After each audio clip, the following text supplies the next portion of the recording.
بسم اللہ الرحمن الرحیم۔ ناظرین، آج کا یہ ویلاگ آخری ہے اور یہ ویلاگ نمبر ہے 15، یعنی 15، ویلاگ نمبر 15۔ ناظرین، پیج ہے 21، معارف القرآن جلد 2، سورت آل عمران نمبر 3 اور آیت نمبر ہے 7۔ ناظرین، قرآن کریم کا ترجمہ، تشریح، تفسیر ہم آپ کے سامنے تلاوت سمیت رکھنے کو جا رہے ہیں۔ کتاب کا ٹائٹل ہے معارف القرآن جلد 2، سورت آل عمران سے لے کر سورت النساء پارہ نمبر 3 رکوع نمبر 9 سے لے کر پارہ نمبر 6 رکوع نمبر 4، اور رائٹر ہیں اس کتاب کے حضرت مولانا مفتی محمد شفیع صاحب رحمۃ اللہ علیہ، مفتی اعظم پاکستان۔ نحمده ونصلي على رسوله الكريم، بسم الله الرحمن الرحيم۔ قال النبي صلی اللہ علیہ وسلم، خیرکم من تعلم القرآن وعلمہ۔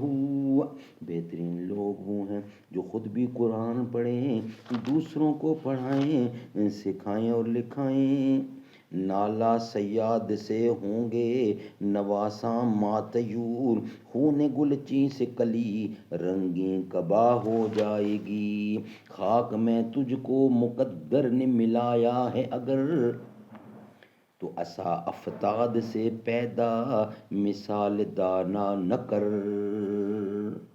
ہاں اسی شاخ کہن پر پھر بنا لے آشیاں، اہل گلشن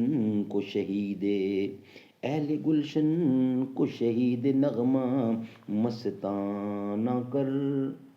اس چمن میں پیر و بلبل ہو یا تلمید گل، یا سراپا نالا بن جا یا نوا پیدا نہ کر۔ ناظرین، ویلاگ نمبر 15۔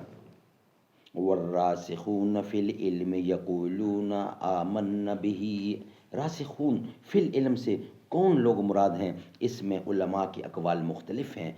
راجح قول یہ ہے کہ ان سے مراد اہل سنت والجماعت ہیں، جو قرآن و سنت کی اسی تعبیر و تشریح کو صحیح سمجھتے ہیں جو صحابہ کرام، سلف صالحین اور اجماع امت سے منقول ہوں، اور قرآنی تعلیمات کا محور اور مرکز محکمات کو مانتے ہیں، اور متشابہات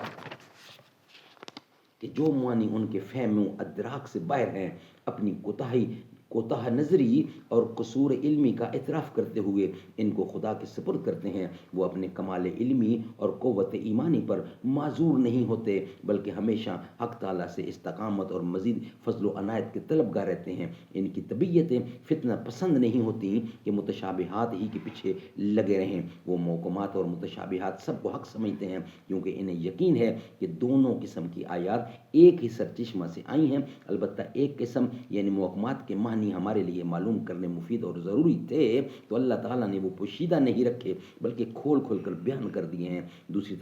دوسری قسم یعنی متشابہات کے معنی اللہ تعالیٰ نے اپنی مصلحت سے بیان نہیں فرمائے، لہذا ان کا معلوم کرنا بھی ہمارے لیے ضروری نہیں۔ ایسی آیات پر ایمان اجمالاً لے آنا ہی کافی ہے۔ مزری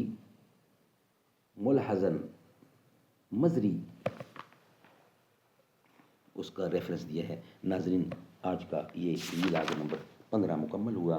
آج کے ہمارے 5 ویلاگ الحمدللہ مکمل ہوئے۔ انشاءاللہ کل حاضر ہوں گے نئے ویلاگ کے ساتھ۔ آج کے پانچوں ویلاگ ہمارے کمپلیٹ ہوئے۔ دوری و حاضری میں ایک بات مشترک ہے، کچھ خواب دیکھتا تھا، کچھ خواب دیکھتا ہوں۔ اقبال مجھ کو اب بھی محسوس ہو رہا ہے، روضے کے سامنے ہوں اور نعت پڑھ رہا ہوں۔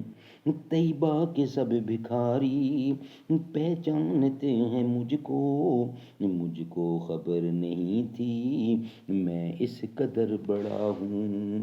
یہ روشنی سی کیا ہے، خوشبو کہاں سے آئی، شاہد میں چلتے چلتے روضے تک آ گیا ہوں۔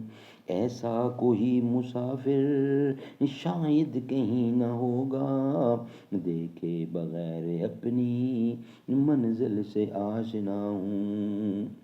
کوئی تو آنکھ والا گزرے گا اس طرف سے، طیبہ کے راستے میں منتظر کھڑا ہوں۔ میں لب کشا نہیں ہوں اور محو التجا ہوں، میں محفل حرم کے آداب جانتا ہوں۔ میں لب کشا نہیں ہوں، میں لب کشا نہیں ہوں۔